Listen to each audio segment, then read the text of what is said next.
Hello everybody, you know me. Okay, no you don't, but you know who I am. I'm Issa J, and 205 Live.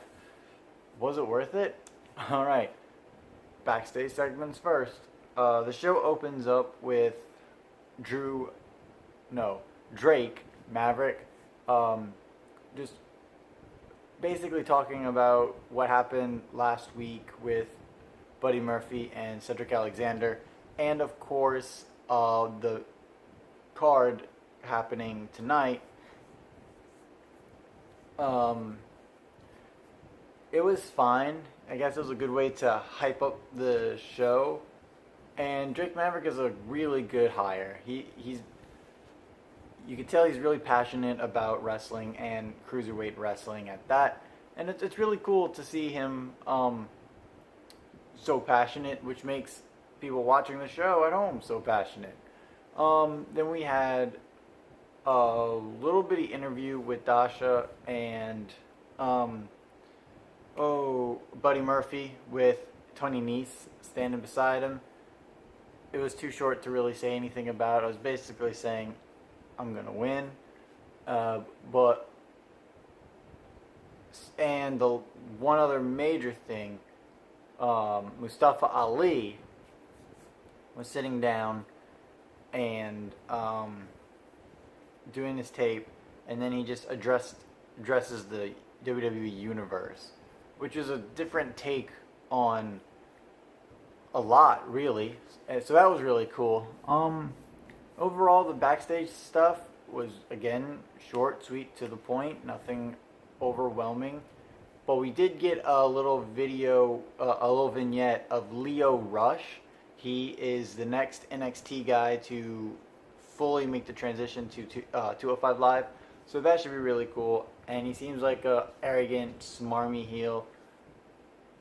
So that should be interesting. We'll see where it goes. Overall, backstage segment stuff, sure, why not? It was worth it.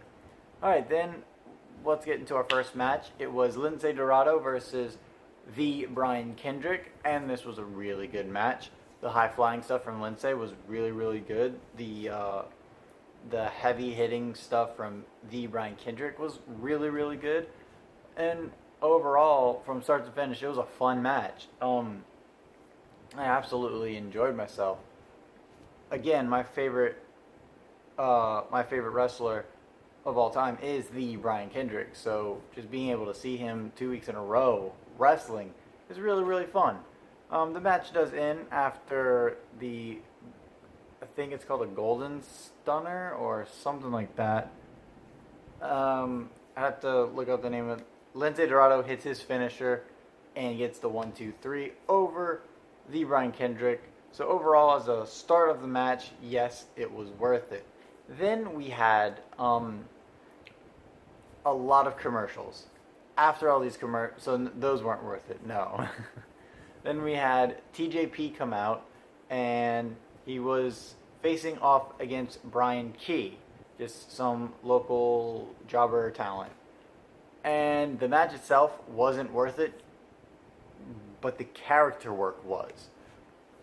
After a huge... TJP goes to shake Brian Key's hand, and once he has him in his hands clasped, he pulls him in and basically rainmakers him, which was pretty funny and cool. Then, and this is where it starts to get interesting, for character work, TJP goes out, grabs a mic, and he starts talking throughout his match. Still beating up Brian Key. Brian Key gets no offense in at all in this match. And he's basically saying, like, yeah, I'm leaving 205 Live because you aren't treating me right. I carried this division on my back and you're still not treating me right. And he makes Brian Key tap out. TJP wins.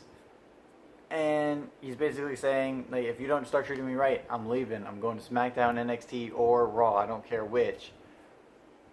The character work was worth it. It was very intriguing to see this type of dynamic in a squash match. Because usually it's just blah, blah, blah, blah, blah, boom, done. But no, he actually was taking his time. They did something sort of similar with Nia Jax a couple Raws ago, but way better here. the match, no, not even a little bit, but the character work was worth it. Alright, then our final main event was Mustafa Ali versus Buddy Murphy.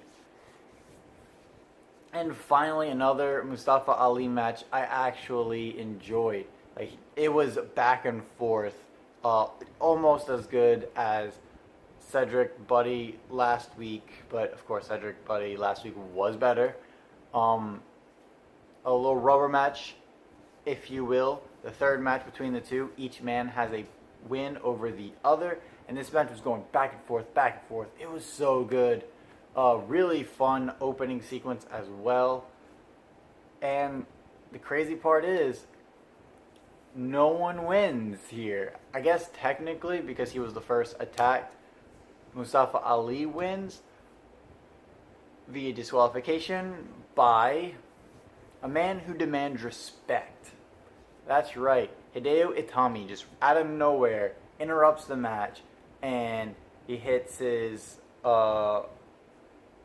just devastating turnbuckle move, runs and just feet first into Buddy Murphy, and he hits that weird slow knee thing. He really needs to either go back to the GTS and never expose his knee again, or hit the move a lot faster, because it's too slow to be really devastating. It doesn't really look all that devastating. But yeah, Hideo Itami interrupts the match, and it's like, holy crud. What? It was a really good match, and that interruption just was so upsetting.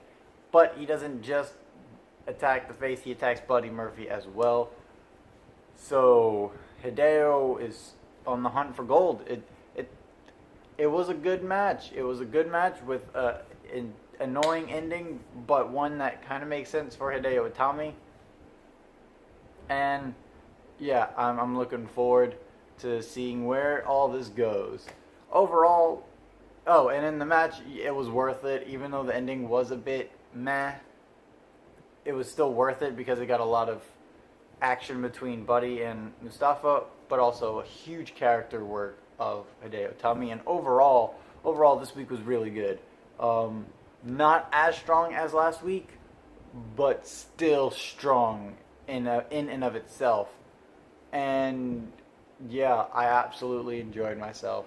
Thank you guys so much for watching, and please 100%, if you like this video, don't forget to give us those sexy likes. Please share it to all your friends and enemies. Make sure they know who we are.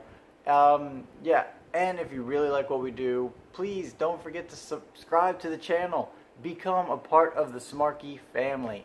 And hit the notification bell afterwards, so that way you're notified when our videos go up and when we go live. We go live most pay-per-views and on every Sunday for our podcast, Shooting with the Smarky Family. It's a lot of fun, and you don't want to miss out.